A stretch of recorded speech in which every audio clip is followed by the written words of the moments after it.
সকালে ব্রেকফাস্ট করতে করতে ভাবছিলাম আমার গাছগুলোর অনেক দিন হলো যত্ন নেওয়া হয়নি। ডালপালাগুলোও অনেক বড় হয়ে গেছে, আজকে তাদের কাটিং করতে হবে।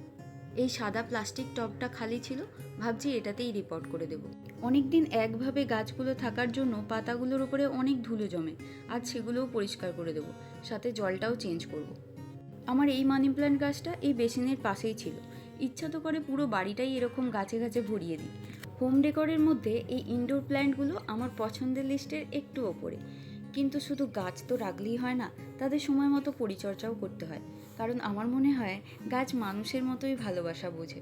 আমার একটা মাত্র মেন মানি প্ল্যান্ট যেটা আমি মাটিতে রেখেছি, কারণ মাটিতে এই গাছের গ্রোথটা খুব ভালো হয়, আর বাকি গাছগুলো আমি সব জলেই রাখি, তাতে গাছগুলো বাড়ে কম আর আমাকেও বেশি কিছু করতে হয় না। গল্প করতে করতে রিপোর্টিং রেডি। আমার ঘরের বাইরে এই সুর একটার ওপরটা খালি ছিল, কেমন একটা ফাঁকা ফাঁকা লাগছে না, তাই এটাকে এখানেই রাখলাম। ইচ্ছা আছে এখানটা আরও অনেক কিছু দিয়ে সাজাবো। আপাতত এইটুকুই থাক, কেননা ঘরে আরও অনেক কাজ আছে।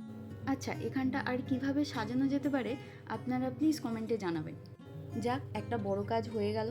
এবার বিকালে টিফিনের চিন্তা, তার জন্য আমি একটু ছোলা ভিজিয়ে রাখলাম। আজ তো সানডে, নন্দন বাড়িতে আছে। এই দেখুন, সামনের বাড়িতে হয়তো নতুন জলের কানেকশান নিচ্ছে। ঘরে এসে দেখি এই অবস্থা, ও সব পরিষ্কার করে ফেলেছে।